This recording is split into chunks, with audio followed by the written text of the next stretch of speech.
Bonjour chers amis, frères et sœurs.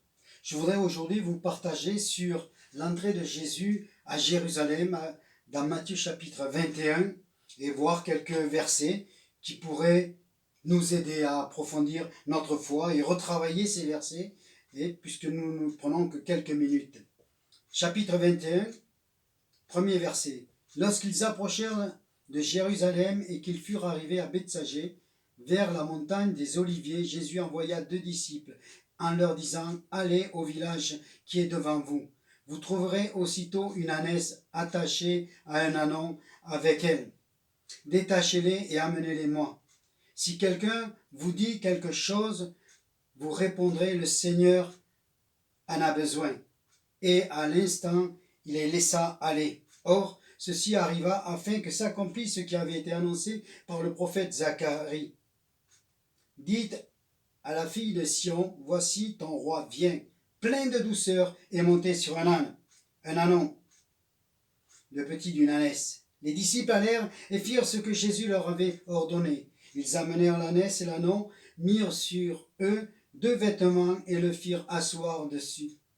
La plupart des gens de la foule étendirent leurs vêtements sur le chemin, d'autres coupèrent des branches d'arbres et en jonchèrent la route. Ceux qui précédaient et ceux qui suivaient Jésus criaient « Hosanna, ô fils de David !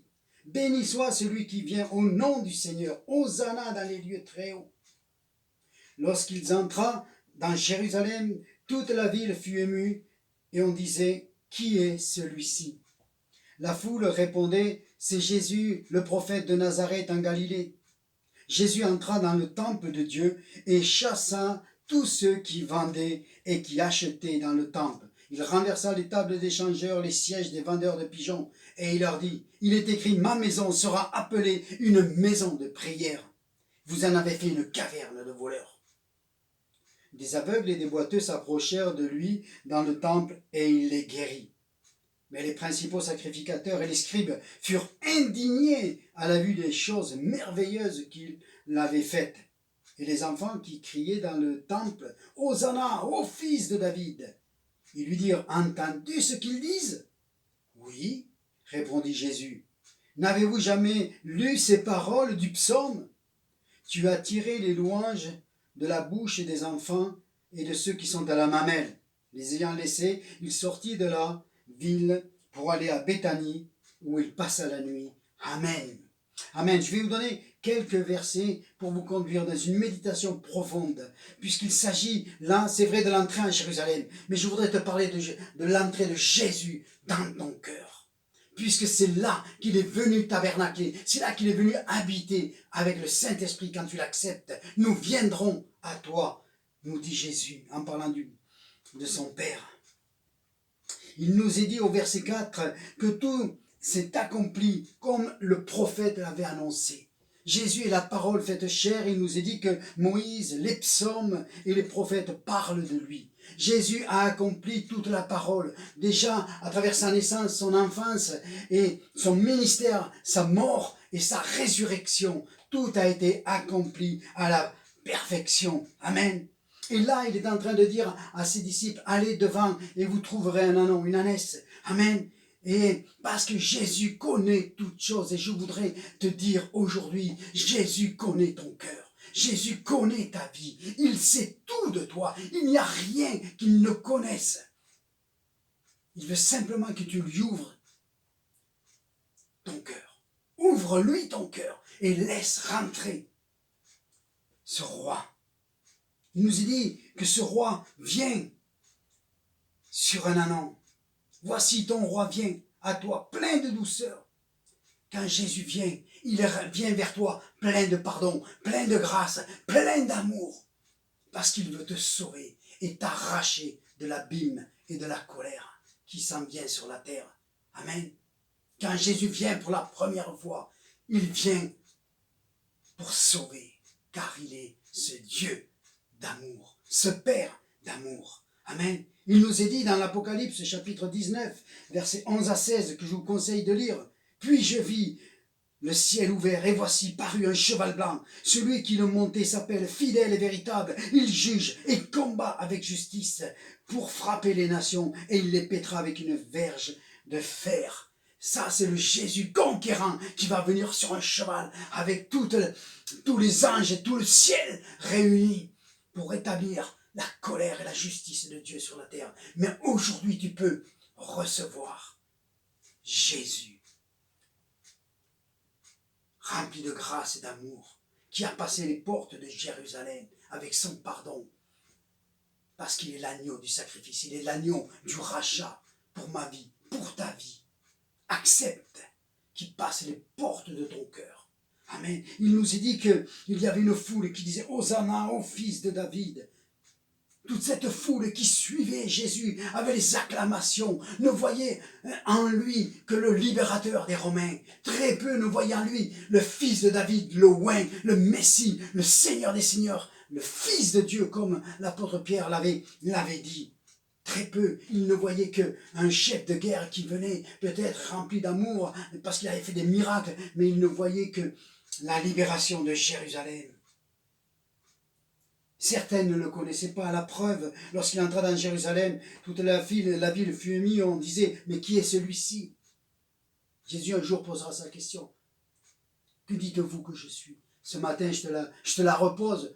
Que dis-tu de Jésus pour ta vie? Que dis-tu de Jésus pour ta vie? Moi, je te conseille de l'accepter et de croire dans le Fils de Dieu. Pas comme la foule. La foule répondait, « Oh, c'est Jésus, le prophète de Nazareth. Oh, combien beaucoup voudraient voir en lui un prophète. » Mais Jésus est plus qu'un prophète. Il est le Fils de Dieu. Il est celui qui a tout créé et qui reviendra un jour pour juger. Il nous est dit que Jésus entra dans le temple de Dieu. Il chassa tous ceux qui vendaient et qui achetaient dans le temple. Il renversa les tables des changeurs, les sièges des vendeurs de pigeons. Il a fait le ménage.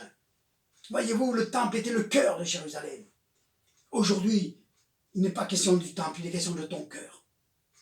Ton cœur est rempli, c'est devenu comme une caverne de voleurs, avec tout un tas de choses, que ce soit des souffrances, des plaies, des brisures dans ton cœur, mais aussi de l'iniquité, des péchés, des choses qui sont venues noircir et encombrer toute ta vie et te conduire un jour peut-être à ta perte si tu n'acceptes pas Jésus qui vient, ce libérateur qui vient sur un âne rempli d'humilité et d'amour. Accepte-le aujourd'hui. Accepte-le aujourd'hui, afin de faire le ménage dans ta vie. Tu vois ce qui va se passer quand tu vas faire le ménage. Hein? Comme là, Jésus fait le ménage et il nous est dit, des aveugles et des boiteux s'approchèrent de lui dans le temple et il les guérit. Voyez-vous, c'est David qui avait instauré que les aveugles et les boiteux ne rentrent pas dans le temple. Amen. On trouve ça dans le livre de 2 Samuel chapitre 5. 1 Samuel chapitre 5. Et je voudrais te dire que ça, c'était une tradition d'homme. Une tradition d'homme. Et combien souvent nous commettons l'erreur de suivre la tradition des hommes, la tradition des dogmes, la tradition religieuse. Tout cela est un obstacle à recevoir la bénédiction. Là, une fois que tout le monde est sorti du temple, alors les aveugles et les boiteux qui n'avaient pas le droit de rentrer, sont rentrés. Et Jésus les a guéris. Amen. Ça veut dire que si tu laisses Jésus rentrer dans ton cœur, faire le ménage dans tout ce qui obstrue ta vie, et que tu naisses de nouveau, alors la bénédiction royale descend sur ta vie. Amen. Alors évidemment, les religieux sont indignés, mais les religieux seront toujours indignés devant une bénédiction, une nouvelle naissance, une guérison. Ils se posent toujours des questions. Le monde religieux, Jésus faisait toujours face à cela, la religion, le religieux, le cœur religieux. Et les enfants, là, ils disent « Hosanna au fils de David ».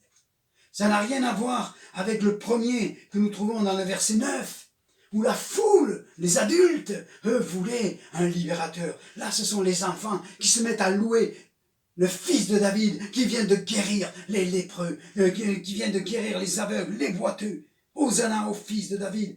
Alors ils lui disent, mais t'entends ce qu'ils disent? Et Jésus va reprendre N'avez-vous pas vu le psaume où il est dit « Tu as tiré les louanges de la bouche des enfants et de ceux qui sont à la mamelle ». Ces enfants sont en train de l'adorer. Jésus est en train d'apprécier, vraiment de recevoir pour lui-même cette adoration et cette louange. Pourquoi? Parce qu'il est Dieu. Amen. Et aujourd'hui, je t'invite à devenir enfant de Dieu. Et comme ces enfants, alors parce que tu vas toucher à sa grâce, parce que tu vas toucher à son amour, alors tu vas devenir un adorateur, quelqu'un qui le loue. Amen. C'est cela l'évangile. C'est ça le message de l'évangile. C'est laisser Jésus, rempli d'amour, rentrer dans ton cœur. Amen. Afin qu'il libère ton cœur, afin que la bénédiction, la guérison vienne sur ta vie et que tu puisses devenir cet adorateur et cet enfant de Dieu qui loue son Père. Père, je te remercie pour ta parole aujourd'hui. Seigneur, que chacun puisse reprendre ce texte et le reméditer. Il y a tellement de choses encore à dire sur ce texte, mais tu nous as appelés à méditer la parole. Alors aujourd'hui, frères et sœurs, je vous invite à méditer ce passage et à laisser le Jésus rempli de douceur dans votre vie, dans le nom de Jésus. Amen.